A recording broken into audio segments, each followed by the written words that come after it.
எடப்பாடி பழனிசாமிக்கு திமுக கூட்டணி பற்றியும் காங்கிரஸ் கூட்டணி பற்றியும் என்ன கவலை இருக்குது? அவர் இருக்கிற இடத்துல அவர் கட்சியை விட்டுறாமல் பத்திரமா பார்த்துக்க சொல்லுங்கள். ஏன்னா ஏற்கனவே பாஜக ஆக்டோபஸ் மாதிரி எல்லா கட்சியும் விழுங்கியிருக்கு. இப்போ அடுத்ததாக விழுங்க போகிறதுக்கு தயாராக இருக்கிறது அதிமுக. அதிமுகவை முக்கால்வாசி விழுங்காச்சு, இன்னும் கொஞ்சம் நெஞ்சம் இருக்குது. அதை விட்டுறாமல் அவர் பாதுகாப்பாக அவர் கட்சியை காப்பாற்றிட்டா அதுவே பெரிய விஷயம். இந்திய கூட்டணி வலுவாக இருக்குன்னு சொல்லிட்டு வரீங்க. ஆனால் தற்போது வரை என்டிஏ கூட்டணி தங்களோட கூட்டணியை கட்சி தலைவரை மேடை ஏற்றிட்டாங்க. அடுத்த கட்ட நடவடிக்கை நவந்துருக்காங்க. ஆனால் திமுக அந்த இந்திய கூட்டணியில் இன்னும் ஒரு பேச்சுவார்த்தை கூட தொடங்க இதே ஒரு அவங்க மேடை ஏறிட்டாங்கன்றீங்க, நாங்கள் மேடை ஏறாமல் இருக்கிறோமா?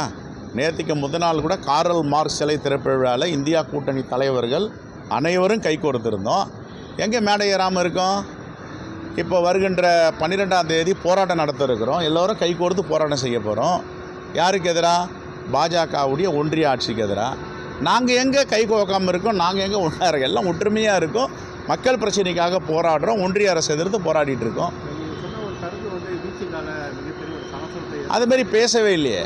மதுரையில் பத்திரிகையாளர் பாமக விடுதலை சிறுத்தை பற்றி பேசும்போது அதை மாண்புமிகு முதலமைச்சர் தாங்க முடிவு செய்வார். காங்கிரஸுக்கு பிற கட்சிகளுடைய பிரச்சனையில் மூக்க நுழைக்காது. ரொம்ப தெளிவாக சொன்னோம். ஒரு நியூஸ் சேனல் அதை தவறாக பதிவு பண்ணியிருக்காங்க. அதுமாரி சொல்லவே இல்லையே. பத்திரிகையாளர் சந்திப்பில் மதுரையில் அந்த வார்த்தையே வரல. அது இட்டுக்கட்டி பேசியிருக்காங்க. அதுக்கப்புறம் திரு பாலாஜி அவர்கள்கிட்ட எதுக்காக இது மாதிரி போட்டிங்க அப்படின்னு கேட்ட பேர் சொன்னார். இல்லைன்னா அது மாதிரி செய்தி வந்ததுன்னாரு.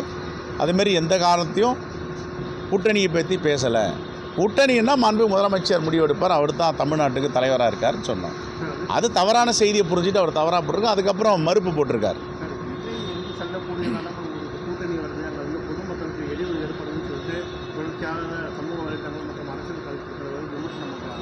அவர் பார்த்தீங்கன்னா அந்த தேர்தலுக்காக போட்டிருக்க மனு கொடுக்கக்கூடிய விஷயங்கள் கூட வீட்டுக்கிட்ட கூட்டு வரக்கூடிய பப்ளிக் ஒரு ப்ராப்ளமாக இருக்குன்னு சொல்லியிருக்காங்க. இது எப்படி பார்க்குறீங்க? எங்கே போனால் ஒரு கூட்டம் வருது? கேள்வியே நீங்கள் தான், பதிலும் நீங்கள் தான் ப்ராப்ளமாக இருக்குன்ட்டீங்க. என்ன கேட்குறீங்க? Right, thank you.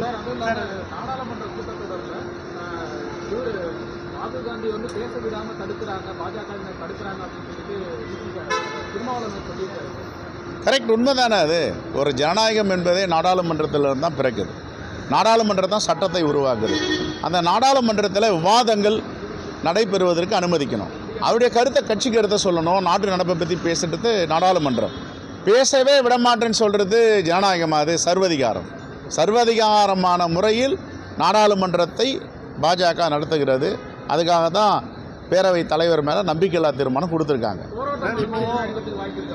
அது போராடுவோம். இப்போ 100 நாள் வேலைவாய்ப்பு திட்டம், மகாத்மா காந்தி பெயரில் தாங்கிய மகாத்மா காந்தி ஊரக வேலைவாய்ப்பு திட்டம் தான் இப்போ முதல் போராட்டமாக இருக்கும். எல்லா மாவட்டங்களையும் பாத யாத்திரை நடத்தியிருக்கும். 2 நாளைக்கு முன்னாடி திருச்சி, அதுக்கு முந்தின தாம்பரம். தொடர்ச்சியாக ஆட்சியில் பங்கு, அதிகாரத்தில் பங்குன்னு பேசிட்டு இருக்கீங்க. திமுக கூட்டணியில் இந்த பேச்சு உடன்படவில்லை எனால் அடுத்து காங்கிரஸோட நிலைப்பாடு என்னவா இருக்குது? நாங்கள் ஏற்கனவே தமிழ்நாட்டிலிருந்து அகில இந்திய காங்கிரஸ் தலைமைக்கு அதிகாரத்தை கொடுத்துருக்கோம். நீங்கள் தான் முடிவு பண்ணணும். அவங்க முடிவு பண்ணுறாங்க, அவங்க பேசிகிட்டு இருக்காங்க.